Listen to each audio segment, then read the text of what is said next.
Authors Board of Directors and to welcome you to Navigating a Path Forward with Truth as Inspiration with Sheila Rogers and Monique Gray-Smith.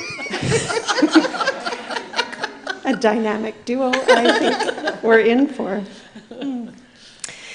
I want to start us by acknowledging that the Victoria Festival of Authors and the Victoria Event Centre are located on the traditional ancestral territories of the Lekwungen people, also known as the Songhees and Esquimalt nations. Whether you're participating in this event here in person tonight or virtually from other territories, I know that you'll join me in acknowledging the ancestors, the hereditary leaders and matriarchs, as well as the creators of these lands, and give thanks for the privilege of living and working here. Excuse me. We are committed to serving as learners and listeners. Asquisiam. I ask that you please join me in welcoming in thanking our sponsors, the BC Arts Council, the Canada Council of the Arts, the CRD, the City of Victoria, Access Copyright, the Victoria Foundation, and Munro's Books. It takes a village to put on an arts festival.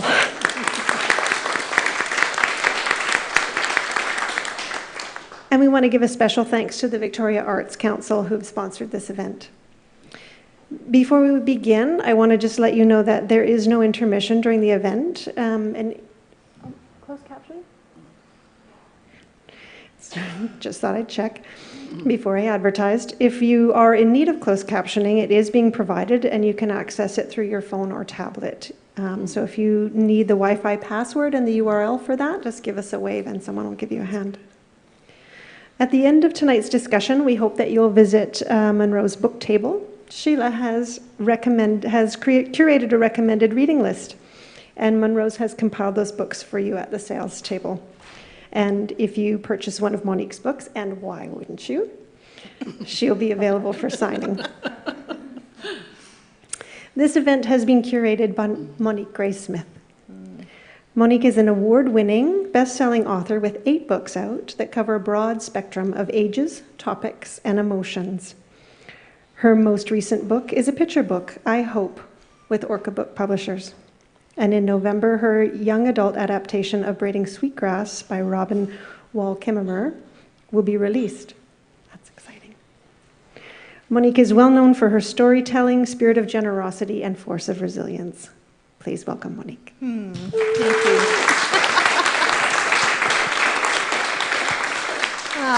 Thank you. Tanse and Dotimak, Mitanin and Askomon, and Kinanaskomoten to the Lekwungen speaking peoples for the gift of being here this evening. Sheila and I made a very conscious effort, or decision I suppose I should say, not to invite somebody to come and welcome us to the territory this evening, because there's been enough heavy lifting done already by the Songhees and Esquimalt people. So we wanted to acknowledge them and offer our thanksgiving for the gift of living on these absolutely beautiful lands and waters and air. Like if you think about places, other places, even here in Canada, our air is really beautiful. And a huge part of that is because of all the trees that have been taken care of by the lands for generations. I am the granddaughter of Noel Cardinal from Papikassis First Nation. On my mom's side, my grandmother was Isabel Gray. They're from Treaty 4. On my dad's side, I'm the granddaughter of Raymond Smith and Beatrice Johnstone. My wife Rhonda's here tonight. My sister Teresa's here tonight. And next Friday, our twins turn 19. Wow!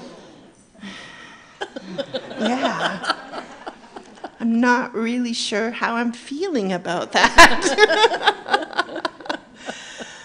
But what I do know, though, is had I not made choices in my family, had my sister not made choices in our family, had my mom not made choices in our family, that those two would not be here.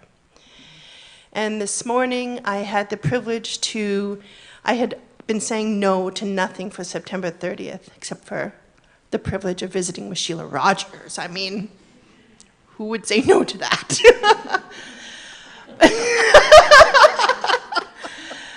But I got this request from a school district in New York that had begun their journey as a district to unveil the truth, to talk about the truth. And so I thought, sometimes my no's have to turn into a yes. And that was one of them. And when I got on this morning, I was not ready for the K-2s, 20 classes, almost all in Orange, in the state of New York. Beautiful. I was instantly in tears, and I'm like, I gotta get myself together because these kindies, they're the hardest audience there is. You're all easy. But I thought to myself, I asked, can I take a picture? Because I want to send this to Phyllis Webstad. Because I think about her, that her decision to share her story with us, to begin the journey for us to wear orange because of her orange shirt being taken away. You know, one of the first times she told that was in 2013 in Williams Lake, not even 10 years ago. And today my daughter and I went to the powwow and joined my sister and her family. Who else in here went to the powwow today? I saw Michelle and Maggie.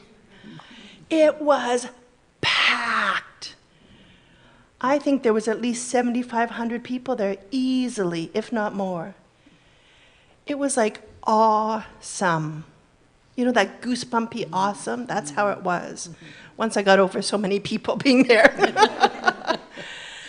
And so I wanted to share those two stories because I think about the people who have gone before us, who have told the stories, who have helped our hearts to understand the truth, and that Sheila has been one of those people since your first unveiling as a witness, as part of the journey of truth and reconciliation. So I'm going to read a little bit of a bio. I could read 8 pages of a biography for Sheila Rogers. But I'm not dead yet. Thank goodness. Over the years as a journalist on flagship programs such as Morningside, Sounds Like Canada, and This Morning, Sheila has traveled the length and breadth of this country, interviewing thousands of Canadians and collecting their stories. That's her passion, and she believes sharing our stories enlarges our understanding of each other. She is currently the host and producer of the CBC radio program, The Next Chapter.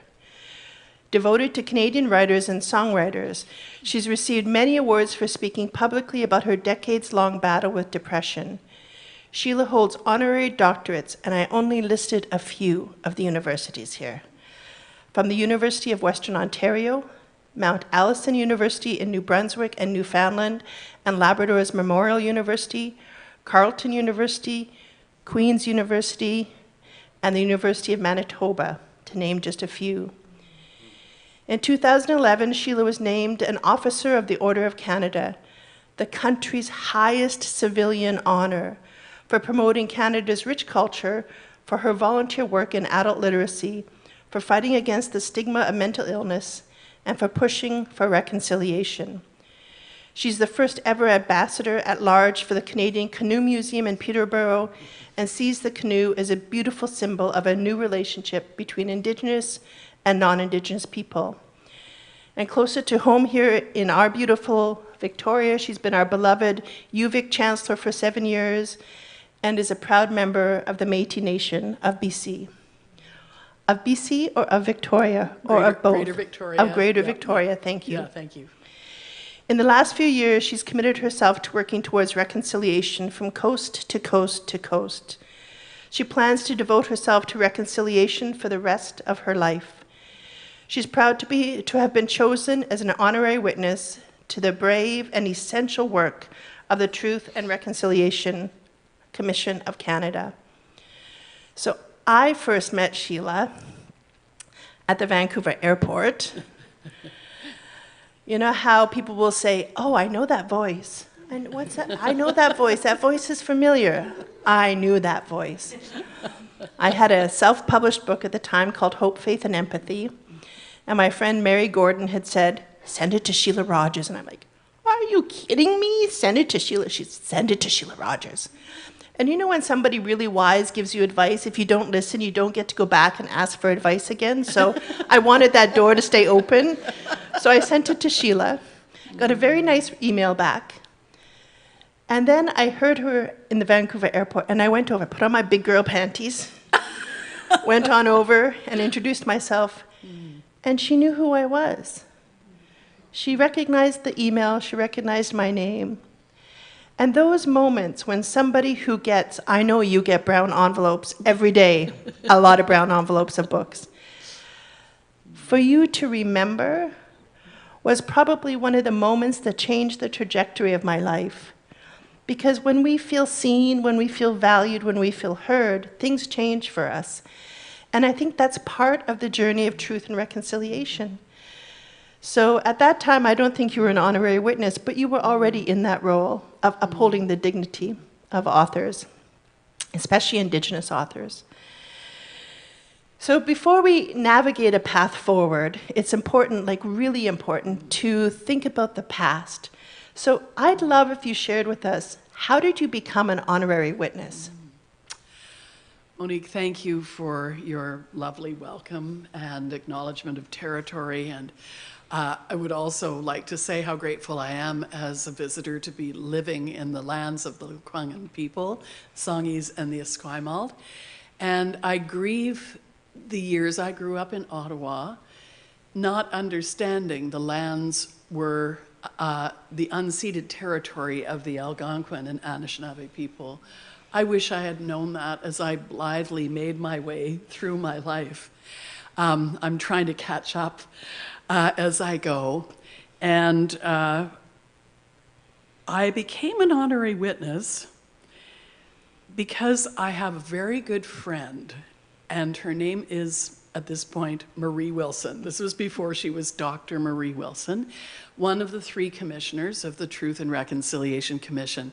And before the TRC even started up, she had what she called an engagement party. And it was about being engaged with the issue of truth and the issue of reconciliation and what has to come in between. And it was a wonderful gathering of 12 women in Vancouver. We had a really lovely salmon dinner. And she passed around a stone, not this stone, but she passed around a stone and asked each of us to put a prayer for her work in the commission into the stone. And she promised to wear it in her bra every day when she was taking part, listening to survivor statements. And I do believe that she did, that she carried it with her. And I knew Marie a little bit from the CBC. She used to work at the CBC in the north. But the other thing I think that happened, I don't really know how it happened, to tell you the truth, but I hosted an event in Vancouver for the Industry Council on Aboriginal Business, and Murray Sinclair was the speaker. And Murray had come in, it was a really rainy, awful day, the rain was kind of going slant, and he said, what I wouldn't do for a coffee. So I went down to Tim Hortons and brought him the biggest coffee I could find, and I gave him the coffee. And then I introduced him. He thought that was kind of interesting. But I think he remembered the coffee, and Marie knew me from the CBC. And she wrote a letter that was stunningly beautiful about the responsibilities of a witness and how in Indigenous culture, witnesses are called upon to be the keeper of the story. And maybe you speak at the event where you are witnessing, maybe though later you stand for truth in the face of a falsehood. And no matter how high up that falsehood comes, Senator Lynn Bayak, just saying. So I committed to do that, and I really feel I have to tend to the stories as though they were flowers. I refresh myself reading. I've got a box. I have a book in my purse. My purse is a box, where I was just looking through statements of the last gathering in Ottawa of the TRC in December of 2015. And what a joyous event it was. So I like to refresh myself so that I'm replaying the conversation or the testimony and the stories as accurately as I possibly can. And it's changed my life. It's changed my life as a Canadian. It's changed my life as a human. It's changed my life as a journalist. So it's been the greatest honor I've ever had. So. And before that invitation to be an honorary witness, what did you know about residential schools? Wow, not a lot. Not a lot. I had done a series on a program called Sounds Like Canada, and it was called Our Home and Native Land. And it was partly a tribute to a program that was on in the 1960s called Our Native Land, hosted by an amazing Cree woman named Bernelda Wheeler. And I didn't really understand the issues in the 60s, but I thought, there's a woman on the radio, because there weren't very many. And she really inspired me. It turns out she was an amazing activist. She was a survivor. But in Our Home and Native Land, we were talking about both the triumphs and the challenges for Indigenous communities, Indigenous people in Canada. And residential school kept coming up. And I didn't know what it was. And Maggie Hodgson, who was, I don't know if you know of Maggie, she was so important in the Indigenous healing movement. She's really brilliant, and she worked for many years at Native Counseling Services of Alberta. But she said, my girl, and she took my hand and said, you are going to meet a survivor. You are going to meet his daughter, and then you are going to meet her daughter. And this was John Jones in Nanaimo, and his daughter Lillian, and her daughter Victoria. So 3 generations. And that was when everything started to click into place in the smallest way, just at the very beginning. He had been absent as a father. He didn't know how to be a father. And he passed those non-skills on to Lillian. I'm so happy to say that they are a family that has really pulled together, and they love each other desperately. And many good things have happened since, and partly because they've returned to Nanaimo traditions, and it has been a grounding for them. But what I knew could fill a blank page. That's about it. Yeah. Maybe just everybody take a moment and reflect back to the first time you heard about residential schools. When was that? Yeah, I remember for me, I was in college at Caribou College, that's now True. It was 1986, and my psychology professor was talking about residential schools, and I was like, what? And then we think that those schools stayed open for another 10 years after that. Right? And so when people talk about that they're so far in the past that, you know, 30-year-olds, 28-year-olds can be first-generation survivors. So I think about that a lot, about the witnessing that you had for those years as part of the Truth and Reconciliation journey. And were there stories from young people also that you heard that were like just wove into your heart that changed your life? Absolutely. We would hear again from many generations. And I remember one young woman up in Inuvik, where this was where I was inducted as a witness, and she heard the statement of her father, and she had never heard anything before. And she got up and just plaintively cried, "Parents, it's hard, but please tell your children, tell us so we know, tell us so we can help." And she was 19 at the time, but she really stayed with me.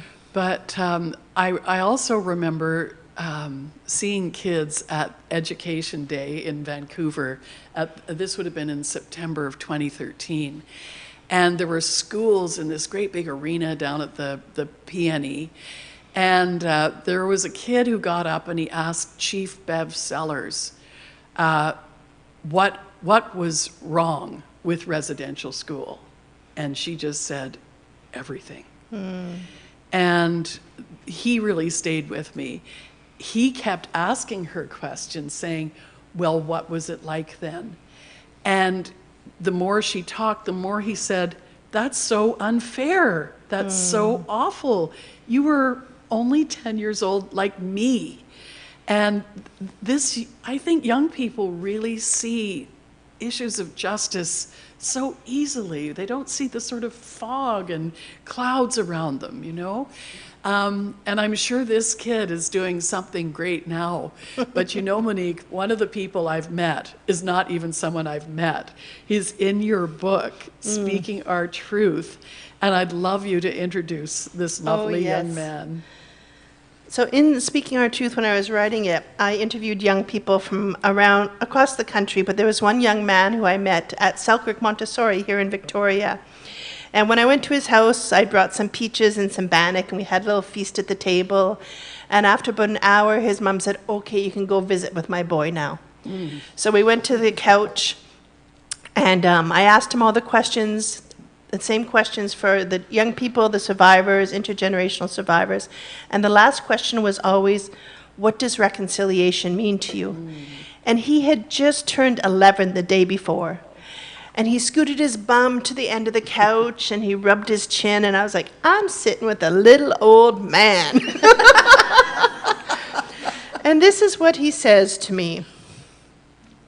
One person can make a difference. You don't have to have a big crowd with you. You can be one person and create a crowd. By standing up for what is right, it's like the ripple effect. If someone says something if someone says something, then another person can branch off from that. The first, my glasses are fogging up on me here with my hot flash. The first idea is like a seed for a tree. The next idea grows the trunk, and then the branches, and then the leaves, and then the fruit. In Canada and in reconciliation, we're at the branch. The fruit hasn't come yet. When the fruit comes, our country will be a much nicer place to live in. Wow. So it really is the young people. Prime Minister. Sahej for Prime Minister. I think he's graduating this year, actually. Wow. He's become quite a proficient football player at Mount Doug. Fantastic. It is amazing to see how the young people are Just- changing and that they are leading our ways and their hearts understand in a way that sometimes ours take a little bit of time. Yeah. So I'd love when we think about our hearts understanding that it begins with listening. Oh, yeah. And, oh, yeah, she says. Yeah. And so you are probably one of the most humble people I know, because you will share stories about yourself that others would never, ever share. And so Okay. this evening is an example. I know where you're going. So you had sent me this interview of you with Richard Wagamese Yeah. a few years ago, Yeah. 2000 that's right. and- This would be 1994. 1994. When, you know Richard Wagamese, author of Embers and Medicine Walk and Indian Horse, and anyway. Keeper and Me, Keeper and One Me, Native Keeper and Me, Life. that's right, yep. Runaway Dreams.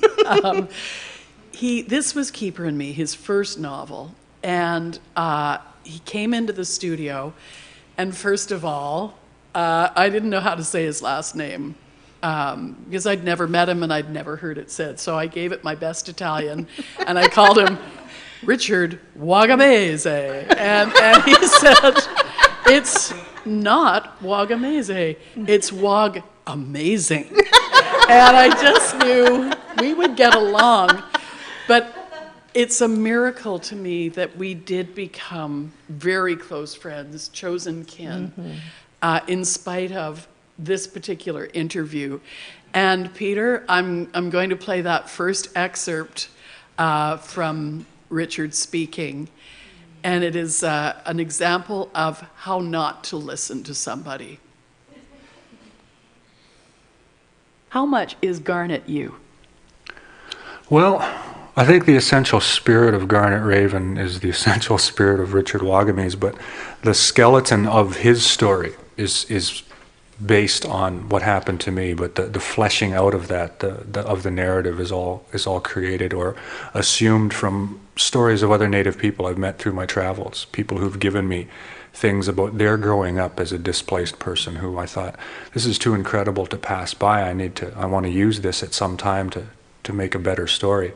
I should boil Garnet's life down a little bit into sort of more specific terms. He's very happy. His first words are Ojibwe when he's born. Along comes the Ontario Children's Aid Society in a green station wagon offering kids chocolate, and off they go. They're gone, and that's the last their parents see of them for a long time. Right. Was this your story too? Except for all the fleshing out. I'm not sure exactly what happened with my family. We're still in a process of healing and addressing those problems. But I was taken away from my parents when I was about 4 years old, and I was removed from my siblings about a year later and put in a separate foster home. In my earlier life, I chose to react to those things with anger. That was all I had. And Garnet answers back with humor. Yeah. To a large degree. Yeah. I mean, he goes through this incredible, is he Spanish? Is he black? Because he doesn't have a framework of reference to answer back to anything about his own Native identity. It's mortifying. He was offering the story of his life to me, but I felt this was an arts program. So what we were talking about was the book. We were not talking about the person who wrote the book. We were talking about the characters in the book. And the rest of the interview is, believe me, that's the good part. But it's such a lesson. It is a lesson in not listening and what not listening does. It gets in the way of people's stories. And it derails them. It allows them to not have the sort of upper hand in their own story. It changes the power dynamic. And I think now, I have learned from horrible moments like that, and there have been many. I think now to an elder at the University of Victoria named Carla Point. And Carla always talks to first-year law students, and she writes the word heart up on the blackboard, and then she circles ear, and then she circles here, and then she circles art. So it's so connected. And I remember, again, back in Inuvik, Louis Okaluk, who is, she happened to be the sister of Paul Okaluk, who was the first premier of Nunavut. But Louis has been an Inuit rights activist for many years, and she said, you're going to find the longest journey is from the head to the heart. And I think she was right. Mm-hmm. It takes a lot of practice, and it takes a lot of zipping up. Well, I'm curious because when I hear you on the radio, sometimes I get in, I'm like, oh, Sheila's on. Like, it's just like this, like, oh, or Sadie will say, oh, Mom, your friend Sheila's on. And you sound different today than that clip. Oh, and that's so good. I wonder. So I wonder how you feel your honorary witness journey has influenced your heart. This is a story, I know there are a couple of people in the room who have heard it, but there's a woman I met in the hallway of the Sir Alexander Mackenzie School in Inuvik, where the witness ceremony took place. And I'd known her from adult literacy in the north. Peter Zosky had these golf tournaments that they do in the north with psychedelic colored balls in the winter on ice. It was great. And I knew this woman, and I was surprised to see her. And she said, I'm going to give a statement this afternoon. And I said, you're a survivor? And she said, yes. And then I didn't know what to say. And instead of just letting the silence speak, just letting it hold itself. I got in there and asked her about 5 questions in a row, and she told me that I should just shut up and listen, and she was right. I think we have to learn as a country and as citizens of this country to listen to stories that we don't think are our own. They are our own. We're all related. You always sign off a prayer with all my relations, but we're all connected in this country. And I think the best thing that we can do is to really put ourselves in a position of humility and listen and learn. And now that I think about it, there's an ear in learn as well. So that's great. But the survivors, you couldn't interrupt survivor testimony. As a witness, the witnesses would be in the front row, and we were recording either mentally or writing things down. And I watched Dr. Marie Wilson, and I watched Murray Sinclair, and I watched Chief Wilton Littlechild. I watched them listen. You could see them listening. They were fully engaged. And at one point, Marie said, listening is not a spectator sport. It's a full contact sport. And she would later go on to say reconciliation isn't a spectator sport. It's full contact, which has a whole other meaning, but so right. So right. Yeah. You mentioned Inuvik and the gatherings. So one of the things at the Truth and Reconciliation Commission, there were 7 national gatherings. Yeah. And they were based on the Anishinaabe teachings, the 7 sacred teachings of love, respect, courage, bravery, sometimes is also known as courage, depending on the nation, honesty, truth, wisdom, and humility. Can you talk about, sometimes when we go for breakfast, you talk about the Humes. So Yeah. Okay. we have them as humanity, Yep. humor, Yep. humility, and then tonight you added something about honoring, but it's not quite a Hume. It's just an H. It's An just an H, yeah. But I've Monique knows this very well. I've been having a relationship. I'll just pause there so you think it's really interesting, but it's not. It's with long COVID. And it's actually, you advised me to try to look at what can you learn from this? What is actually good about this? And there has been good stuff. And they are the Humes. I make so many mistakes when I'm speaking. The other day I was talking to my sister, and she said she was going to see a blues singer in Vancouver. And I said, oh yeah, you've got a vulture for that. And I meant voucher, but vulture came out. And okay, I'll tell you about Charlie. My husband had this great big circle on a plate of a cookie. And I went to pour tea, and when I came back, half of the cookie, the bottom half, was gone. And I said, what happened to the squirrel? It was a whole squirrel. So why is this giving me some sense of humility? I think about my mother and how she is losing language.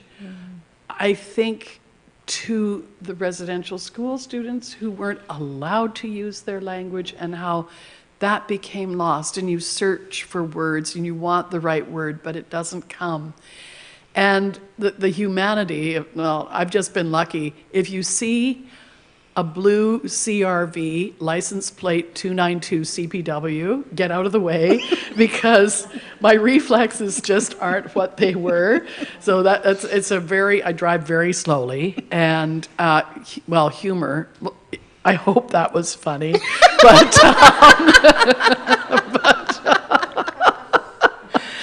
but it's been a real teaching for me about not being able to depend on what I've always depended on.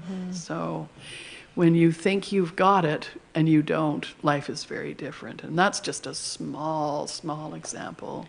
But I think it's also a metaphor for this journey of reconciliation, that for so many citizens in Canada thought they got it. Yes. And then yes. all of a sudden, a version of the truth comes in that just alters things for people. Yeah. And I think about at the closing ceremonies of the Truth and Reconciliation Commission when Dr. Marie Wilson was talking about the children who didn't come home. And she said, the parental devastation, can you imagine? Yeah. And I think in May, you know, when Tecumseh to Secwepemc publicly unveiled the children who didn't come home, that I think that's what started to happen in our country, was that the hearts began to change. And when our hearts change, our humanity changes, and our empathy changes, and then we change. Yes. Yeah. But it does take humor also as part of that. I Oh, think about, gosh, you know, yeah. in this little magazine, Every Child Matters, one of the people I interviewed was Dr. Lorna Williams. You know, she's quite epic here in Victoria, all for 4'6" of her. But one of the things she shared with me was that if this was a whole circle of survivors, you would hear the stories, but you would also hear laughter. Yeah. She said, because we always have to balance our emotions, that there has to be that balance. That's a really important teaching. And you have another beautiful clip from Richard Wagamese that has another beautiful teaching for us in it. So I'm wondering if this would be a good time to... It would be a good time. Yeah, and honor is one of the 7 sacred teachings. And I was asking Richard, this is a talk we were doing about his novel Medicine Walk in 2014. And in that story, Franklin Starlight meets his estranged father, Eldon, and Eldon asks him to take him to the land where he may die in the Ojibwe way and be buried in the Ojibwe way as a warrior, sitting up and facing east. And Franklin and Eldon don't know each other, but Franklin knows he has to honor his father's wishes. So I asked Richard, what does honoring mean to you?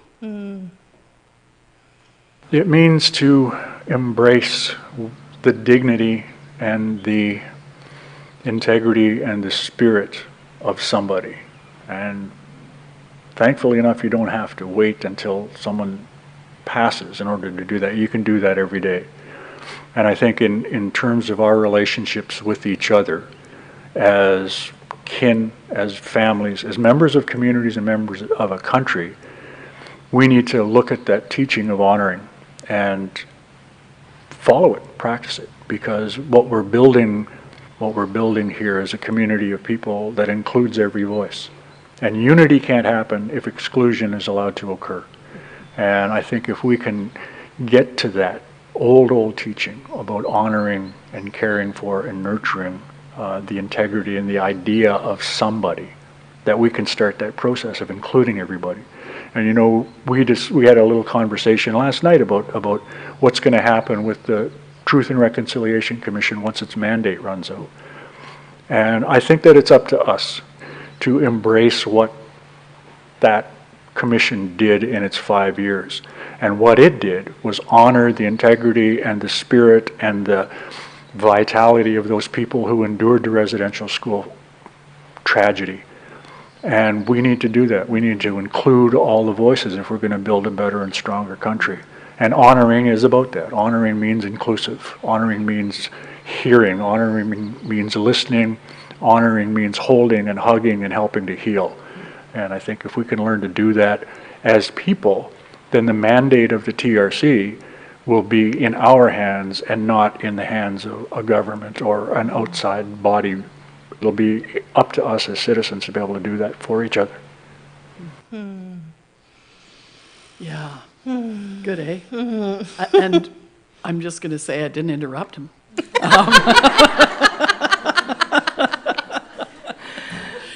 But I think so much of it is about honor and honoring. And I think that this is a concept I didn't grow up with. What did honor mean? It was always something academic. It wasn't about honoring people as people. And so this has been that's also been a very, very big lesson. I think Richard is so right, you know. That importance of upholding dignity, right? Yes, yes. When I talk about trauma, I include, there's a threat to our life or our limb, our body, or our dignity, or somebody that we love, their dignity as well. And so it helps us to understand in many ways the traumas that unfolded at residential schools, also including day schools and the TB hospitals. Right. Like, I think that's an important thing for us to remember, is that the legislation around residential schools was one legislation in Canada. There are multiple legislations that have and continue to influence the wellness and the thriving of Indigenous individuals, families, communities, nations. Yeah. And, as you said so beautifully, our relationships together as Indigenous and non-Indigenous people. So when we think about all that you've shared with us around your journey as a witness and the stories you've had, what would you say to each of us about how we could be a witness?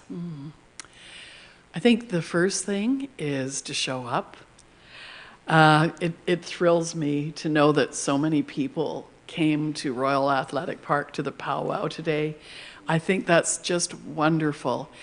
And because when you don't show up, you actually miss a lot of beauty. You miss a lot of fun. You miss great stories. You miss people who are willing, in spite of everything that Canada has done and that Canadians have allowed the government and the churches to do, something so beautiful. Those stories are so beautiful. And so that's the first thing. It's funny, people always know, well, what can I do? What can I do? Murray Sinclair always says, take a look at the TRC calls to action and adopt one.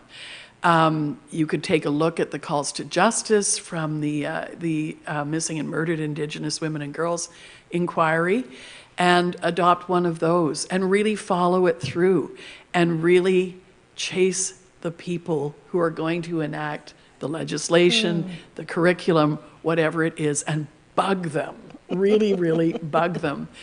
But I think so much of it is finding ways to be together. Ursula Franklin, great physicist, said her idea of a beautiful country would be one that had potluck dinners every night. And we'd all sit around a great big table and we'd try each other's meals and food. And I think she's right. And the other thing Ursula said was, I don't even know if I've told you this. This is because we tell each other a lot of stuff, I will say that. But she had this idea that it was a Quaker practice called scroopling. Have I not? I don't think so. Oh, okay. So to solve a problem, a group of Quakers would get together in a room, sit in a circle, and think together without speaking even, and not say anything until there was something worthy of saying. And so Ursula said, whenever we were in a pickle, this is what we do. She was a very devout Quaker. And she tried this in Toronto when, I guess this would have been 2014. She felt that Parliament wasn't very civil. And I mean, she hadn't even seen what's going on now. But she brought MPs together from all the parties in her riding and asked them to just sit with these people who cared, and to just talk afterwards. No opposition, no us versus them. And they had a great discussion. All I can say is you have to keep having these discussions for things to change. I think famously, Wilton Littlechild, Chief Wilton Littlechild, said reconciliation isn't an event. And we have to have the truth before we get to reconciliation. I've been in a rush to get to reconciliation, but I realize we're in the truth-telling stage now. And there's so much we don't know, so much more is coming out. To add to your, the list of, day schools and other kinds of, supervision, not education. But I think about the Labrador Inuit who were relocated many times, and relocation is such an issue. This happened to many Inuit communities. They'd be moved and to places where they didn't know the animals, they didn't know the language or the dialect, and they would be ostracized. So there's just so much of that as well. I mean, our country we have to understand, I really think we have to understand this story until we can fix it. We've got to know that. We've got to know the truth first. Yeah. And I think that's part of what excites me about this younger generation Yes. is they are learning the truth in school. Yeah. And for some educators, it's really challenging because they're like many of us who didn't learn it growing up. We didn't learn it around the family dinner table. We didn't learn it in school, and now they're being asked to teach it. Yeah. So, but this younger generation, I love what Carrie Newman says, about, he says, I want to tell the truth to younger people in a way that uplifts them, that inspires them rather than breaks them. Yes. And so we have to tell the truth in that way. Yeah. Yes, it doesn't mean that the stories always get unfolded fully. Yeah. Depending on their development, their age, they will come to that when they need to, but they also can read between the lines. It's like that young person you talked about, asking Chief Bev Sellers those Yeah. questions. Yeah. So I have so much hope because I think about this younger Yes. generation, Yeah. that they're going to be, as simple as the bank managers, the taxi drivers, they're going to be the principals, they're going to be the authors, they're going to be the hosts of maybe the next chapter. University presidents. University yeah, there's presidents, people there- with... There are already so many Indigenous chancellors right now. It's so cool. It's very really, exciting, really neat. Yeah, for sure. yeah. So can I just do a little time check? We're good. Okay, awesome. I want to ask you, when I was writing this, I visited with you, and I asked you about reconciliation. So I want to just read this little piece and have you reflect on how is it different today? Okay. So this was summer of 2020, before everything changed in so much in our world. Oh my goodness, my glasses. There's no more relevant time than now to implement the calls to action. They provide a compass, oh my gosh, for societal change, positive change for the whole country. I want to live in a country that lives up to its promises. That's my biggest hope for the next 5 to 10 years. So I'm wondering, what are your next hopes for the 5 to 10 years? Hope on steroids. I think that what I said in 2020 is a good start, and I really we've got a lot of work to do, but it's great work. It's really great work. The people you meet, the protection of the land, caring for other than human creatures. There's just so much good stuff in this new relationship. And I think, again, the truth is so important. Listening to anger is so important. Helping people through it is so important. But I will tell you, Monique, and I'm so glad you wrote a book called I Hope. Hope is such a forward thinking concept. It's looking ahead, and it's looking at good things down the road.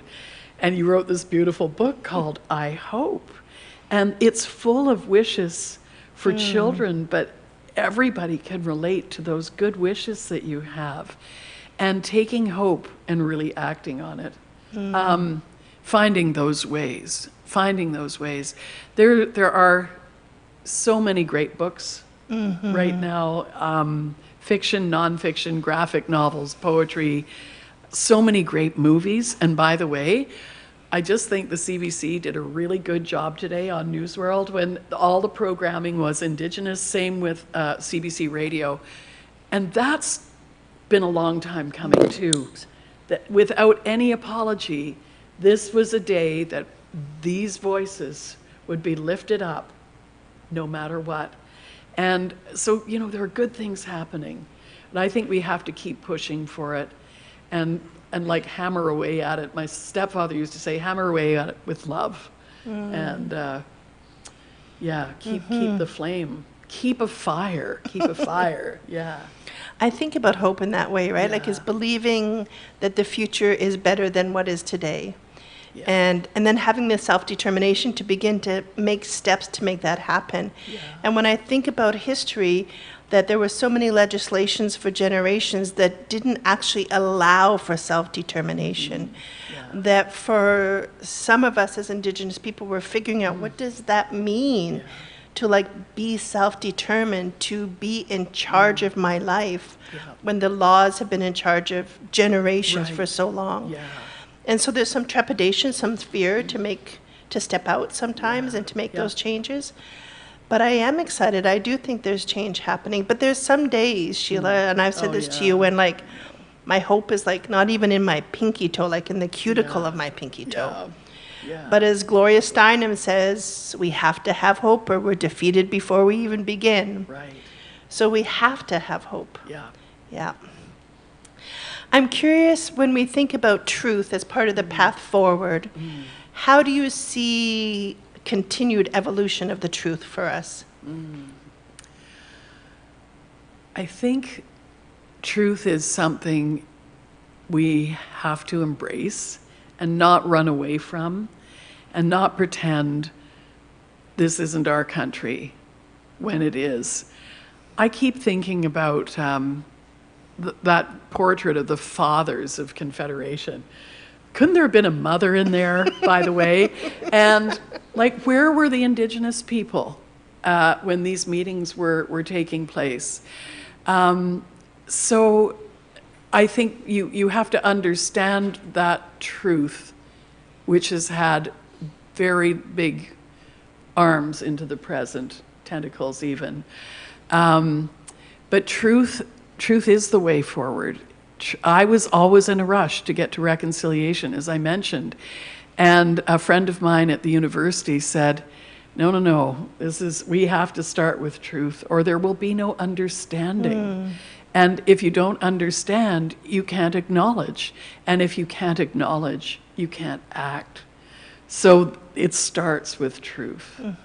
And I think truth with all of the other teachings can really gird you to walk into the truth. And whether that means getting rid of the doctrine of discovery, which, like, there's a broken story, giving land back, the whole concept of crown land. People are talking about this now, and we've got to listen. We've got to listen. Land back is a very big movement. It's very important. So, yeah, but always going back to the truth and not being afraid of it because it might hurt you or how you grew up, or it might, it might affect your privilege. I've really had to think about that a lot too. My family was Métis. I didn't know that until 2008 when my father died. And he always used to say, there's a touch of smoke about us, really. And never say what he meant, I'd ask him, but he never told us.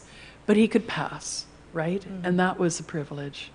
Obviously, I didn't know any different. But acknowledging what we have, it's really important to do that. And sharing it. Yeah. And sharing it, Yeah. yes. Yeah. I think it's only maybe 2 years ago, actually, that you and I found out that we're related. Yeah, that's Like, cool.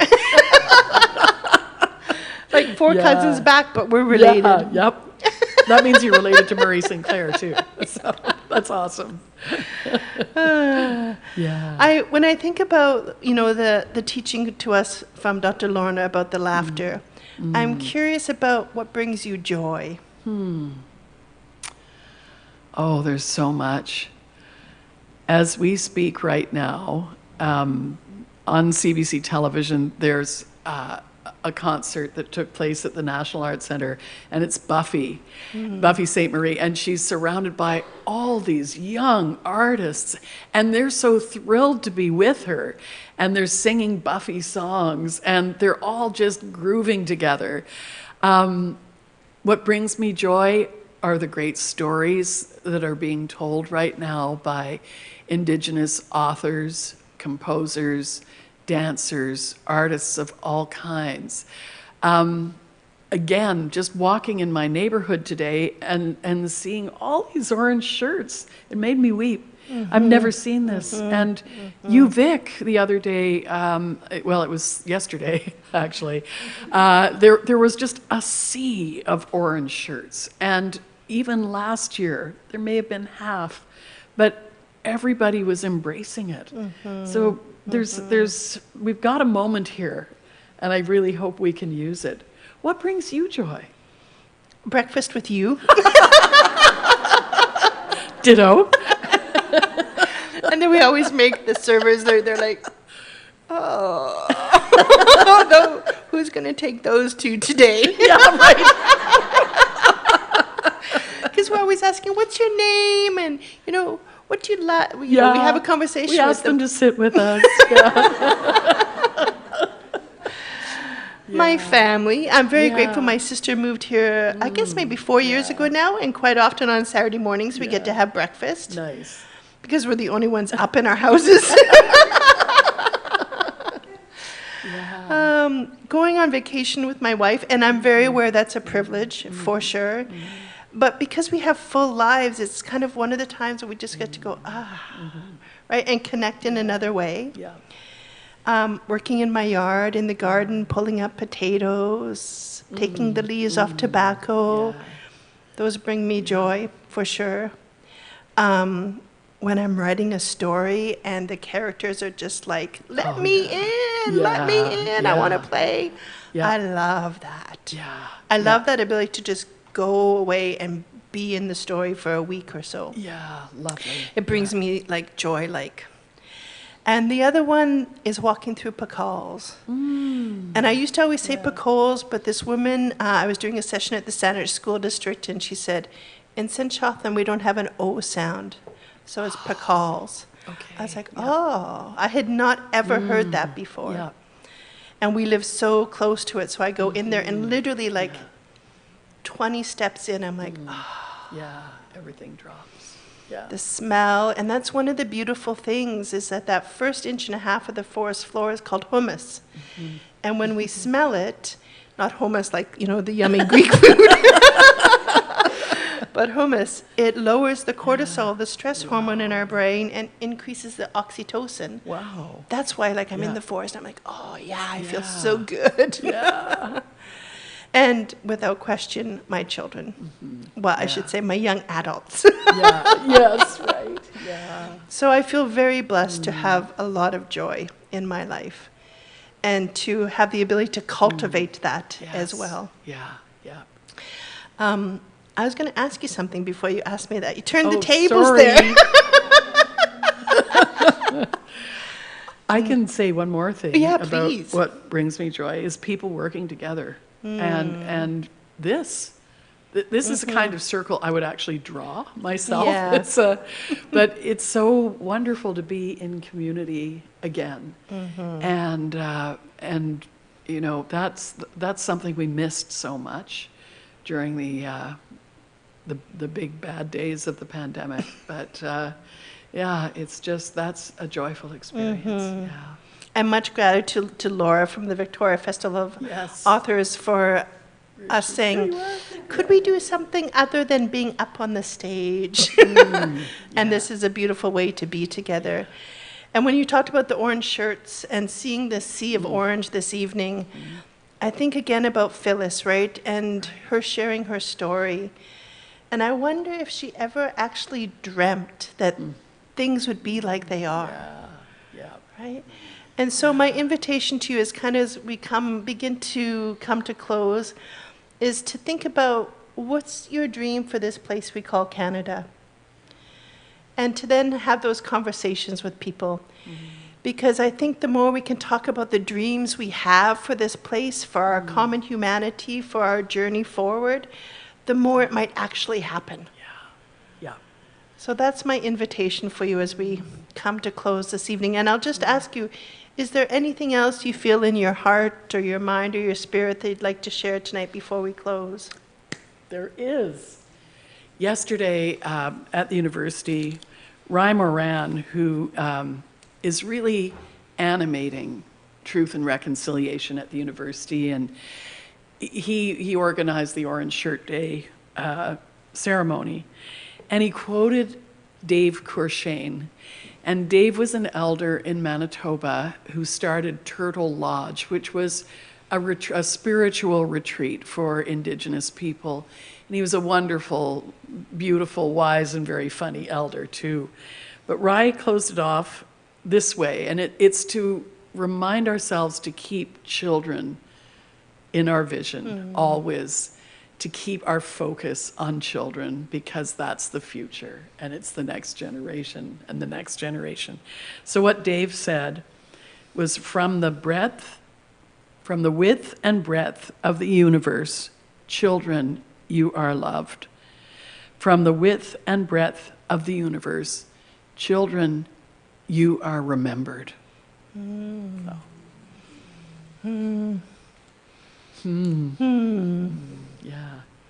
Yeah. Yeah. Well, when we speak of privileges, tonight has been a privilege for me to visit with you, to laugh with you, to hear you share stories, to witness your humility, because I think that that's really rare in our society, for somebody to publicly share with us, here's an error I made, in hopes that we might learn from that error. It doesn't happen very often. It really doesn't. And you quite commonly share, this happened and then this happened. So I'm getting more brave to share like that too. But, you know, Monique, you're a wonderful listener, and you are someone I feel very safe with. And that if I fell and I couldn't express myself or something, I knew you would lift me up. I knew that. So I think Monique is fantastic. Don't you? So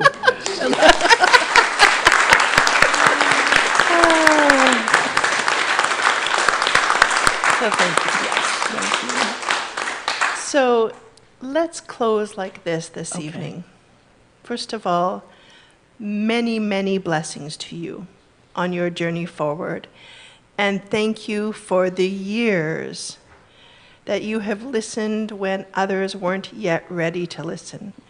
When you've carried that heavy load of listening and being witness and coming home with those stories in your heart and in your pockets and in your mind, and the Kleenexes and the tissues that you also brought home.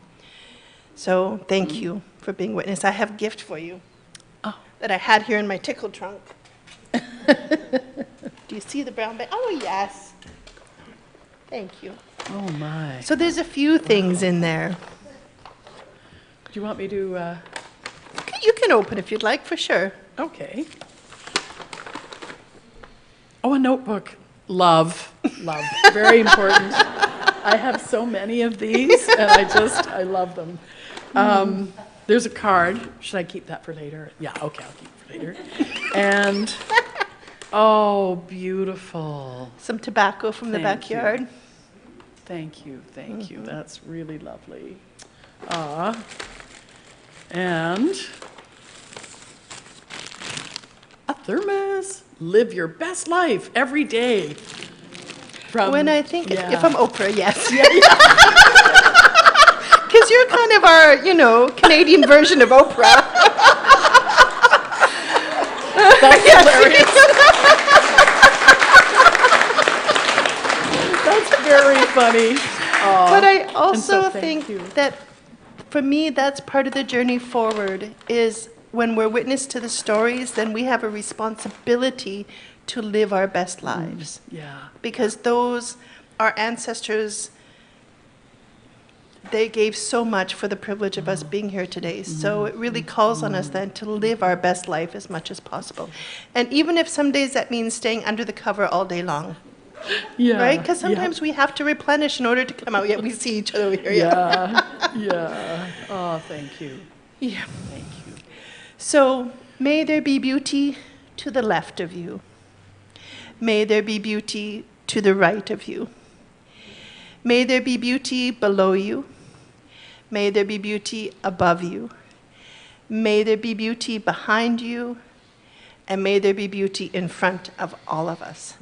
Hi, all my relations. Have a beautiful evening, and thank you so much for coming this evening. Thank you so much. Those of you who have joined us virtually and here in person, hi. Thank Yeah, you. hi virtual. Thank you. And now we're going to visit, eh? Now we're going to visit. Okay.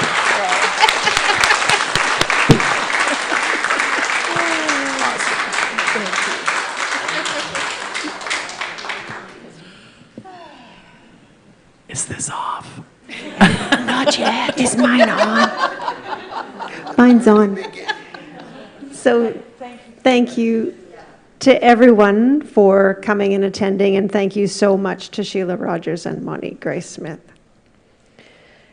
If anybody's interested in books, the Munro's Books table is there and available for you. There are also many more events to enjoy with Victoria Festival of Authors 2022. So if you refer to your program, if you didn't get one on the way in, there are still some at the front door on your way out.